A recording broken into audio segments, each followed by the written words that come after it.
भजे ब्रजे कुमण्डलं समस्तपापखण्डनं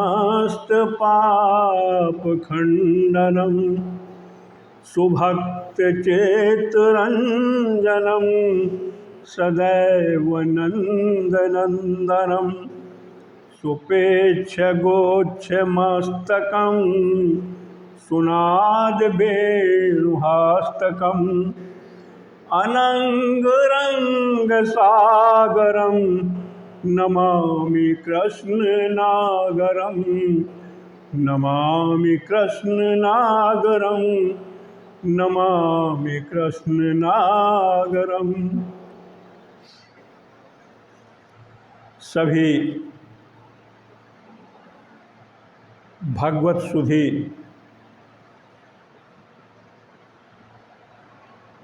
आज हमारे श्री हरि दिव्य भागवतम चैनल में आपका स्वागत अभिनंदन है। यह हमारी आज पंचम क्लास है, 5वीं कक्षा है। इसमें हम देखेंगे महात्म के प्रथम अध्याय को हमने प्रारंभ किया है, जिसमें से प्रथम अध्याय के 2 श्लोक सुखदेव जी वंदना की गई है। सच्चिदानंद रूपाय विश्वोत्पत्त्यादि हेतवे तापत्रय विनाशाय श्री कृष्णाय वयं नुमः। यं प्रव्रजन्तम् अनुपेतमपेतकृत्यं द्वैपायनो बृहकातर आजुहावे पुत्रेतु तन्मयतया तर्वो अभिनेन्दुस्तं सर्वभूत हृदयं मुनिमानतोऽस्मि।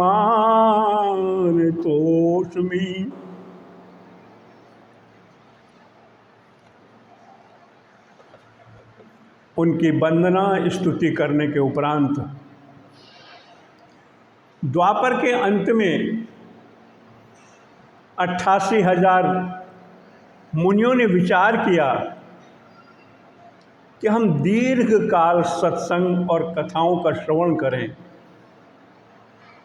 और ये तभी संभव हो सकता है कि किसी ऐसे स्थान को चिन्हित किया जाए जहाँ कोई विघ्न बाधा न हो, और ऐसा वक्ता हमें चाहिए जो दीर्घ काल तक हमें सत्संग करा सके।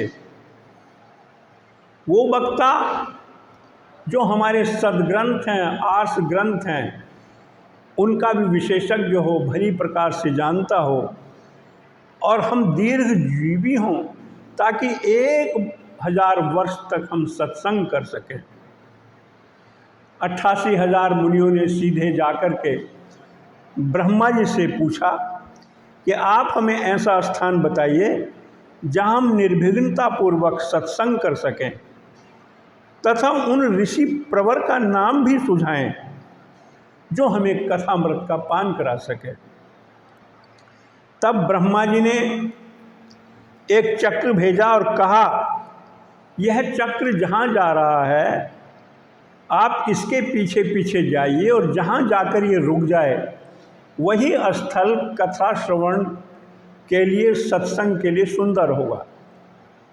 सत्संग कराने के लिए एक प्रशस्त वेदी का आप निर्माण करना, व्यासपीठ बनाकर आसन बनाएं, हाथ में पुष्प लेकर भगवान कृष्ण से अर्चना करें, प्रार्थना करें कि हे प्रभु, सत्संग हेतु किसी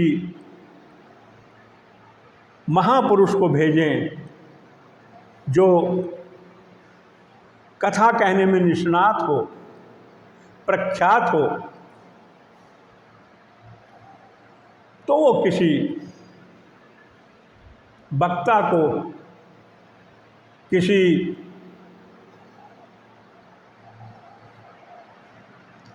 परम ज्ञानी को आपके पास भेजेंगे। ब्रह्मा जी के कहे अनुसार वेदिका व्यासपीठ का निर्माण किया गया। उस पर कुशासन मृग चर्म का आसन बिछाया गया और 88,000 मुनियों ने भगवान से प्रार्थना की। तद उपरांत भगवान स्वरूप श्री सूत जी वहाँ पधार जाते हैं। मुनियों ने श्री सूत जी का यथोचित जो है वो सत्कार किया और व्यासपीठ पर उन्हें आसीक्त कराया। उनसे प्रार्थना की कि हे प्रभु, हमें संपूर्ण कथा सुनाइए। श्री सूत जी के रसिक और ज्ञान के अथाह सागर हैं। सूत जी को अनंत कल्पों की कथाओं का ज्ञान है, उनको स्मरण है। और जब सूत जी व्यासपीठ पर विराजमान हो गए तो मुनियों ने उनका पूजन किया। नेमिषे सूतुमासीनम् अभिवाद्ये महामतिम् कथामृत रस स्वाद कुसुले सौनको ब्रवीत। ये महात्म के प्रथम अध्याय का तीसरा जो है श्लोक है। इसको आप क्रमानुसार देखते रहिएगा। हमने पूर्व में आपको अवगत कराया है कि गीता प्रयास प्रेस की श्रीमद् भागवत कथा का प्रथम भाग और द्वितीय भाग सब छात्र के पास होना चाहिए और एक पुस्तक अनुवाद सहित हो और एक जो है आपको सिर्फ श्लोक वाली जो है वो लेनी चाहिए। तो उनको कहते हैं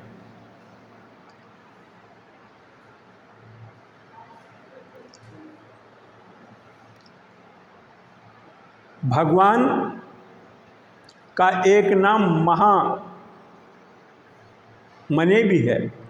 महान, ऐसे महान परमात्मा जिसकी बुद्धि में प्रतिष्ठित हो उसे कहते हैं महामतिम।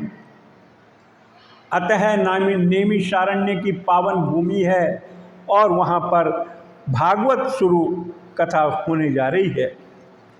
इधर नैमिष क्षेत्र की महिमा बताते हुए बाबा तुलसी जी ने कहा है, तीरथ बरनेमिष विख्याता अति पुनीत साधक सिद्धिदाता। नैमिषारण्य की पावन भूमि में 88,000 मुनियों की अध्यक्षता कर रहे सौनक जी महाराज कैसे हैं? कथामृत रसास्वाद कुशल, अर्थात कथामृत का रसपान स्वाद करने में, चखने में जो है वो प्रवीण हैं। सौनक जी महाराज सर्वप्रथम व्यासपीठ पर आसीन सूत जी की प्रशंसा करते हैं, क्योंकि यह परंपरा है कि कोई भी जिज्ञासा प्रश्न करने के पूर्व वक्ता की प्रशंसा करता है, उसे आदर सम्मान प्रदान करता है और तत्पश्चात उससे प्रश्न किया जाता है। इसी को गीता में गोविंद ने कहा है, तद वेद्दी प्रणिपाते नहीं तद विदधि प्रणिपाते नहीं परिप्रश्नेन सेवया उपदेक्ष्यन्ति ते ज्ञानम ज्ञानिनस्तत्त्वदर्शिनः। उस ज्ञान को तू तत्वदर्शी तत्वदर्शी ज्ञानियों के पास जाकर समझ, उनको दंडवत प्रणाम कर, उनकी सेवा कर और कपट को छोड़ करके सरलता पूर्वक प्रश्न करें। वे परमात्म तत्व को भली भांति जानने वाले ज्ञानी महात्मा तुझे उस तत्व ज्ञान का अवश्य उपदेश करेंगे। अतः सर्वप्रथम शौनक जी ने, महाराज जी ने उनकी प्रशंसा की। प्रशंसा करते हुए कहते हैं, अज्ञानध्वांत वेद्वम सकोटि सूर्य संप्रभ सुताख्या ही कथा सारम मम कर्ण रसायनम। हे सूर्य जी महाराज, आपका ज्ञान अंधकार रूपी अज्ञान रूपी अंधकार को नष्ट करने के लिए करोड़ों सूर्य के समान है। इसलिए आप हमें कथा नहीं बल्कि समस्त कथाओं का सार श्रवण कराइएगा। और उन्होंने पहला प्रश्न किया कि विवेक की वृद्धि किस प्रकार होती है, वैष्णव जन किस तरह से माया मोह से अपना पीछा छुड़ा सकते हैं। और तीसरी बात उन्होंने कही कि भगवान श्री कृष्ण को प्राप्ति का शाश्वत साधन क्या है, जो सबसे अधिक कल्याणकारी तथा पवित्र करने वालों में भी पवित्र हो। श्रियेषां यद भवेच्छेय भावना नाम च पावनम कृष्ण प्राप्ति करम शाश्वत साधनम तद विधाधुने बदाधुना। ये 7वां श्लोक है प्रथम अध्याय का। इसको आप देखें फिर से एक बार। श्रियेषां यद भवेच्छेय पावना नाम च पावनम कृष्ण प्राप्ति करम शाश्वत साधनम तद बदाधुने। हे सूर्य जी महाराज, चिंतामणि हमें केवल लौकिक सुख दे सकती है, कल्प वृक्ष हमको ज़्यादा से ज़्यादा स्वर्ग संपदा दे सकता है, किंतु हे सूत जी, अगर गुरु प्रसन्न हो जाए तो हमें वो बैकुंठ धाम प्रदान कर सकते हैं। तो सूत जी कहते हैं, ये 11वां श्लोक है, इसको आप देखिएगा। काल ब्याल मुख ग्रास त्रास निर्नाश है तवे श्रीमद् भागवतम शास्त्रम कलौ कीरेण भासितम। हे शौनक जी, मैं आपको संपूर्ण सिद्धांतों का सार सुनाता हूँ, जो जन्म मृत्यु के भय का विनाश कर देता है और इस संसार में प्रत्येक व्यक्ति अपनी मृत्यु से डरता है। मृत्यु एक शाश्वत सत्य है, किंतु यदि हम अपनी मृत्यु के भय से मुक्त होना चाहें तो हमें श्रीमद् भागवत का आश्रय लेना चाहिए। बंधुओं, जन्मांतरे भवे पुण्यम तदा भागवतम लभेत। और जब मानव के कई जन्मों के पुण्य का उदय होता है, तभी उसे श्रीमद् भागवत पुराण श्रवण करने का सौभाग्य प्राप्त होता है। और इससे आगे हम जो है वो नेक्स्ट क्लास में जो है लेंगे। सभी को राधे राधे। बस हमारे श्री हरि दिव्य भागवतम को लाइक करें, सब्सक्राइब करें और बेल आइकन को जो है दबाते रहिए, ताकि जो है आगे का नोटिफिकेशन आपको प्राप्त हो जाए। श्रीमद् भागवत पुराण।